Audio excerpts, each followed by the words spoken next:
बोल सकते हो, मगर मैं हिंदी में बोलता हूँ, आप अनुवाद ध्यान से सुनते नहीं हो। मैंने जो कुछ पढ़ा वो जवाहरलाल नेहरू जी ने लिखा है और नेहरू जी ने उसको थोड़ा कम कर किया है कि ये मेरी मिस्टेक थी। मिस्टेक नहीं थी, ब्लंडर था। इस देश की इतनी जमीन चली गई, इस देश की इतनी भूमि चली गई, वो ब्लंडर था, ऐतिहासिक ब्लंडर था।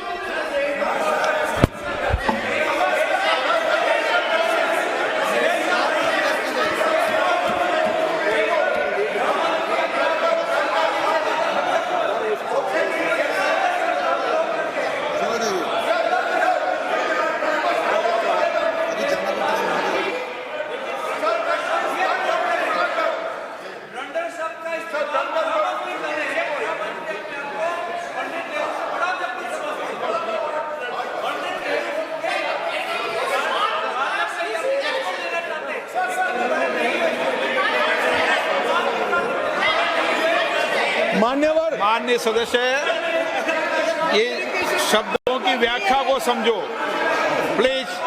No please.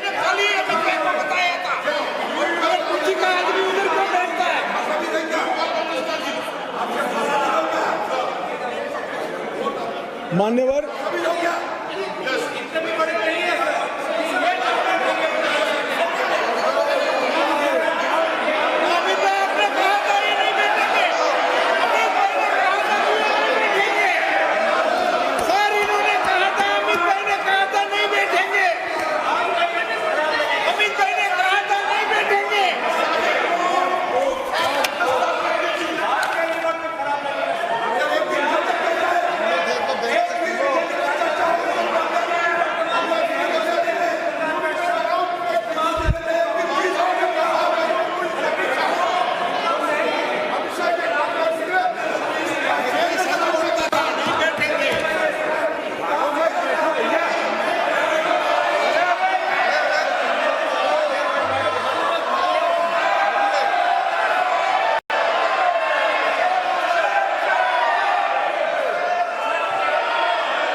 लोकसभा में किस तरह से जोरदार हंगामा हो रहा है जम्मू कश्मीर को लेकर। जिस तरह से अमित शाह ने पंडित जवाहरलाल नेहरू की बात का कोट किया और पीओके को लेकर बात कही और ये कहा कि ये कोई गलती नहीं बल्कि ब्लंडर था, इस देश की इतनी जमीन चली गई, ये नेहरू का ब्लंडर था। उसके बाद से ही लगातार विपक्ष की तरफ से जोरदार नारेबाजी करते हुए ये तस्वीर सदन की।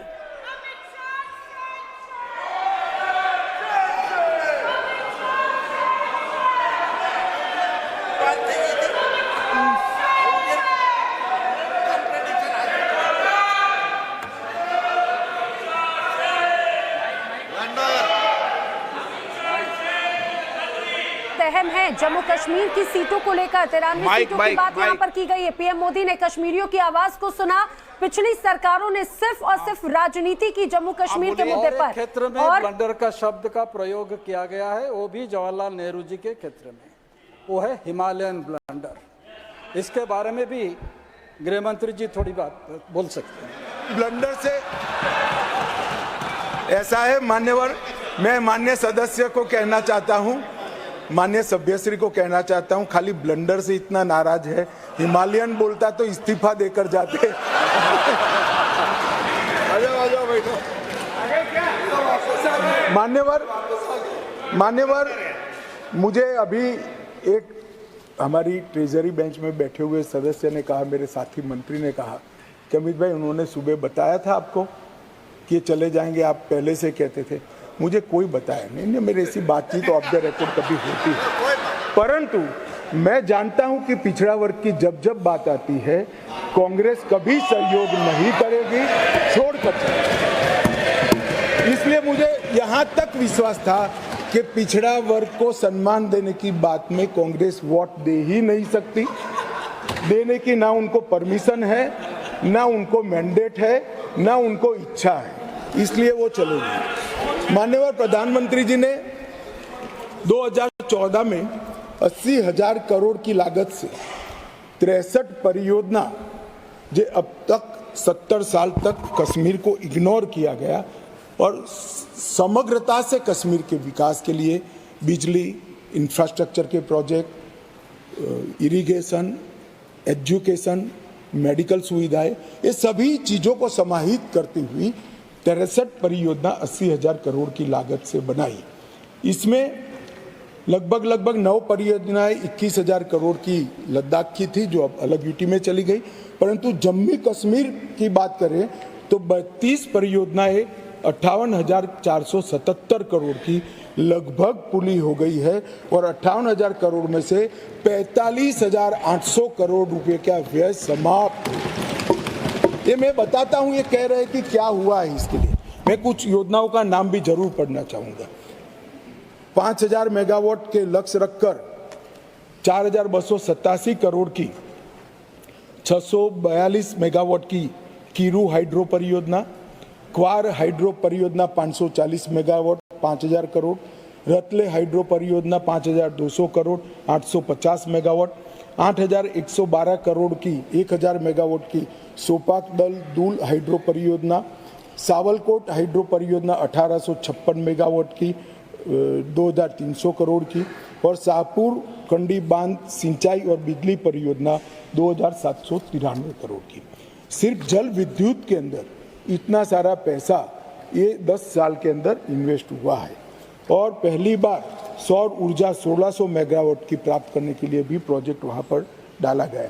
38 ग्रिड स्टेशनों का निर्माण हुआ, 467 किलोमीटर नई ट्रांसमिशन की लाइनें बिछाई गई, 266 उप स्टेशनों को बनाया गया और 11,000 सर्किट किलोमीटर की HT और LT लाइनों को बिछाने का काम नरेंद्र मोदी सरकार ने किया है।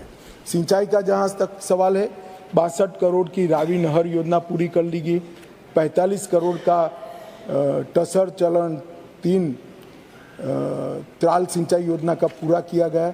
झेलम और सहायक नदियों के बाढ़ प्रबंधन के लिए 399 करोड़ के तीसरे चरण का काम पूरा हो गया। 1632 करोड़ का दूसरे चरण का काम चल रहा है और चरण 1 का काम पूरा होकर 31,800 क्यूसेक से बढ़कर 41,000 क्यूसेक की परिवहन की क्षमता आज परिवहन कर रही है। शाहपुर कंडी बांध परियोजना भी पूरी हो गई है। जम्मू प्रांत की प्रमुख नहरों से 3 पीढ़ियों से गाद नहीं निकाली गई थी। 59 दिन में ही राष्ट्रपति शासन लगने के बाद गाद निकालने का काम 70 साल के बाद पूरा हुआ है। रेल नेटवर्क का विस्तार हुआ है। 3,127 करोड़ रुपये की अनुमानित लागत से 8.45 करोड़ की लंबी विंड ट्यूब काजीकुंड बनिहाल सुरंग का निर्माण हो गया है और लगभग 8,000 किलोमीटर नए रोड ग्रामीण सड़क योजना के बना है। जम्मू कश्मीर के 10 शिल्प को GI टैग मिला। डोडा का गुच्छी मशरूम भी GI टैग मिला। RS पुरा के बासमती चावल को जैविक प्रमाण पत्र जारी किया गया और समग्र कृषि विकास के लिए 5,013 करोड़ की योजना की गई। पूरे देश में सिर्फ गरीब व्यक्तियों को 5 लाख तक का स्वास्थ्य का पूरा खर्चा सरकार उठाती है साहब। पूरे देश में सिर्फ गरीबों का उठाती है।